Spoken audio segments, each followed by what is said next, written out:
بوسعي أن أعيد الهاربين. إذن إلى الحبشة.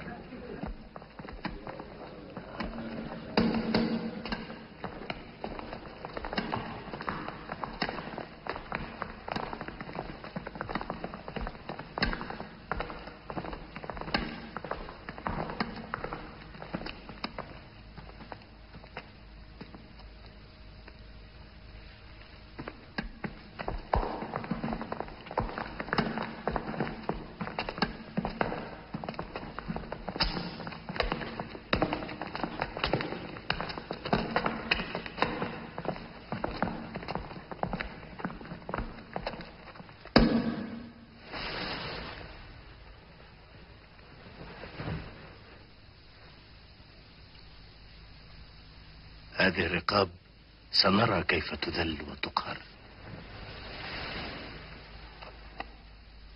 ألا تنحنون لنبيكم؟ نحن لا نركع لغير الله وحده. محمد علمنا أنه عبد الله ورسوله. رسول الله؟ أين هي معجزاته يا جعفر؟ هل يرقى إلى السماء؟ هل مشى فوق الماء؟ هل شفى المرضى أو وهب العميان البصر؟ هل أحيا الموتى؟ أين هي معجزاته يا جعفر؟ هذا صحيح.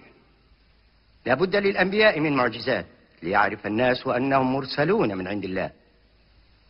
معجزة محمد هي القرآن. كلمات اكتتبها أمي ودعاها على الله. هل يرى ملك الملوك لهم حجة بعدما سمع؟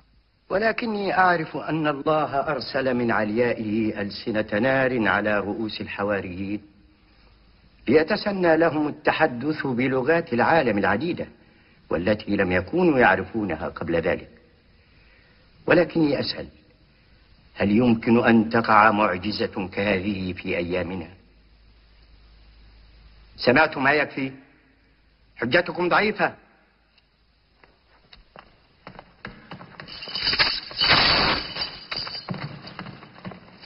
جئناك لاجئين من هول ما عنيناه من الظلم والعذاب. قال لنا محمد: اذهبوا إلى الحبشة فإن بها ملكا لا يظلم عنده أحد. ما يسمونه الظلم هو العقاب العادل لهؤلاء. لماذا أرسلكم إلي محمد؟ لأنك من أهل الكتاب. إيمانك بالله يلهمك حمايتنا. أرأيت أيها الملك؟ حديثهم كسراب يحسبه الظمآن ماء. لقد ألزموني الحجة، لا مناص من الإصغاء إليهم يا صديقي.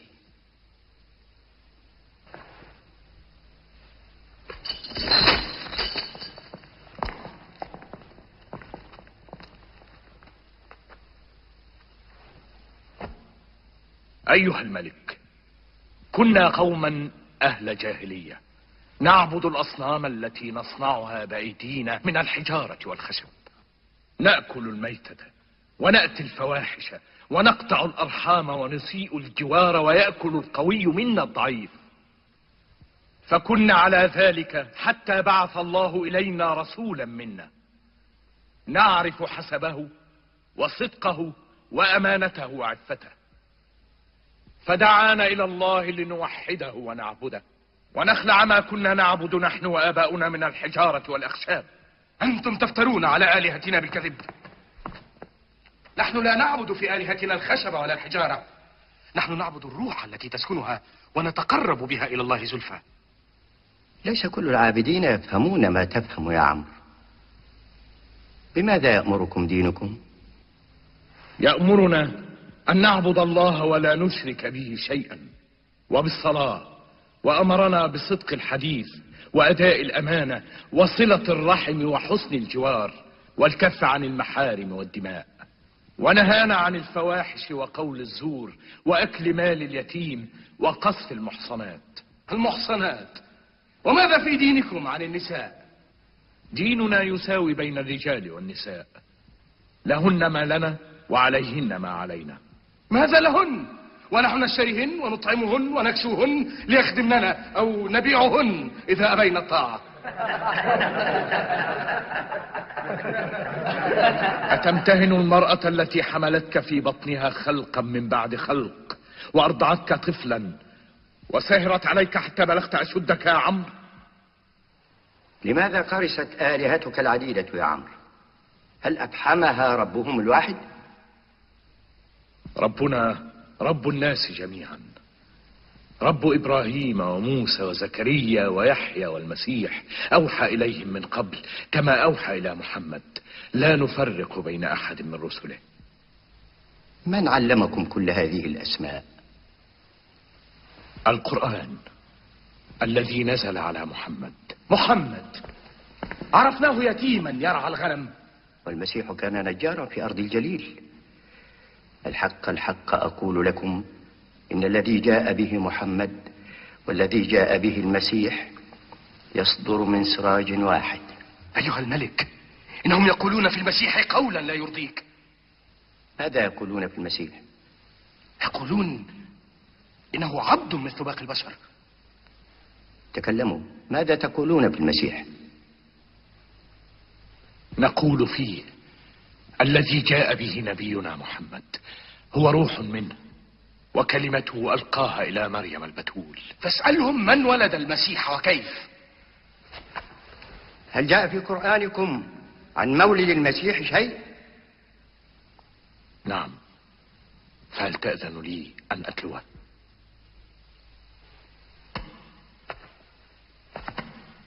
اقترب، هات ما عندك.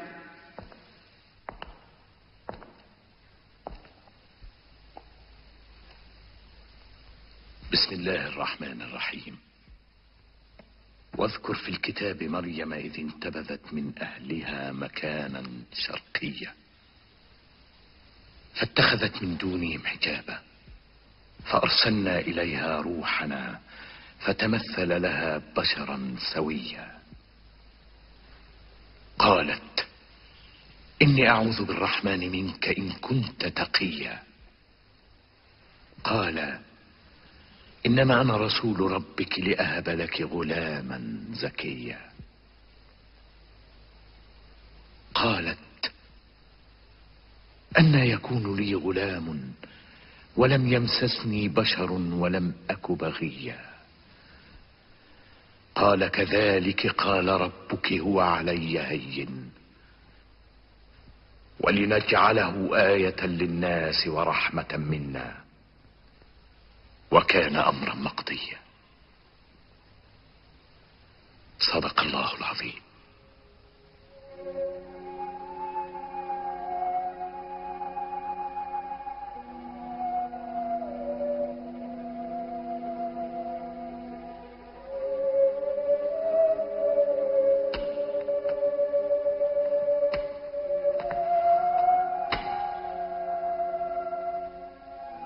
ليس بين ديننا ودينكم أكثر من هذا الخط.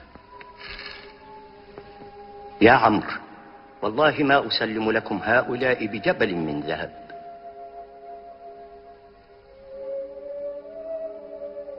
انطلق يا جعفر ومن معك وعيشوا في أرضي بسلام حتى يأذن الرب لكم بالعودة.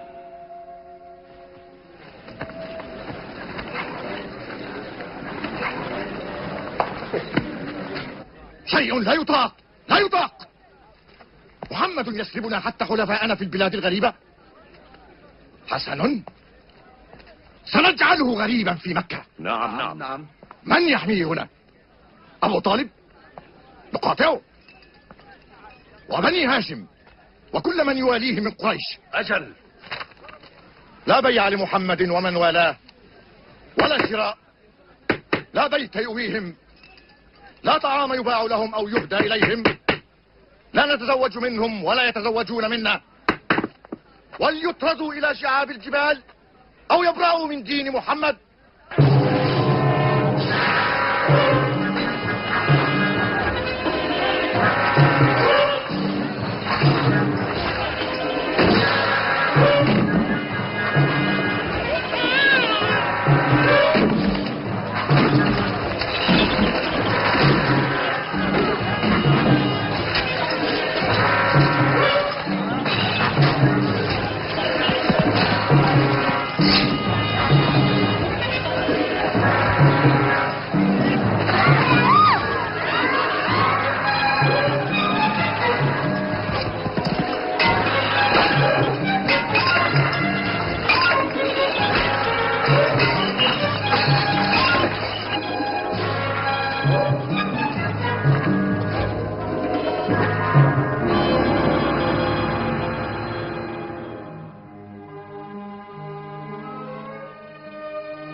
ويمضي عام وعام، ومحمد وقومه يتقاسمون الصبر على البلاء.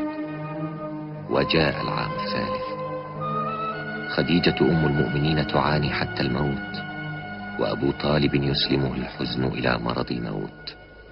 إنه عام الحزن.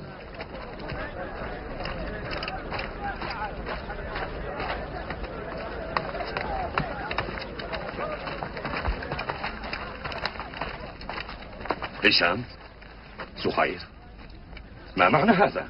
نريد تمزيق هذه الصحيفة. هذا العار. انزلوا هذه الصحيفة. لا أحد منكم من قوم محمد، الأمر لا يعنيكم، نأبى أن نحاربكم. تأكلون وتنعمون ونفر من قومنا يموتون جوعا في شعاب الجبال. على هذه الصحيفة تعاقد سادة مكة، لن تجرؤوا على مسها، عودوا من حيث جئتم. هيا.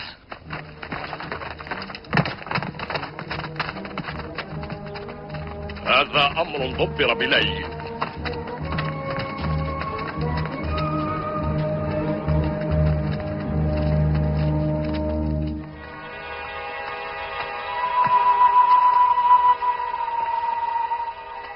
تطالبون بمعجزة، ها هي أمامكم.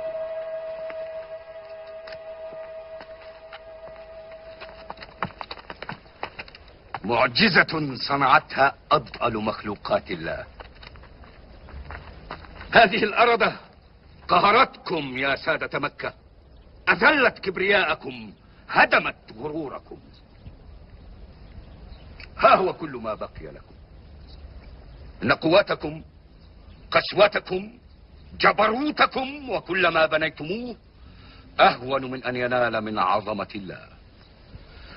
ها هي صحيفتكم يا قريش، لم يبق منها غير كلمة واحدة: باسمك اللهم. وقدمنا إلى ما عملوا من عمل فجعلناه هباء منثورا. صدق الله العظيم. يا سادة مكة، لا مفر لكم، الزمن والآفات سوف تقضي عليكم. يا للروعة، حمزة صياد الأسود يصطاد الحشرات. نعم، اليوم وغدا يا هند.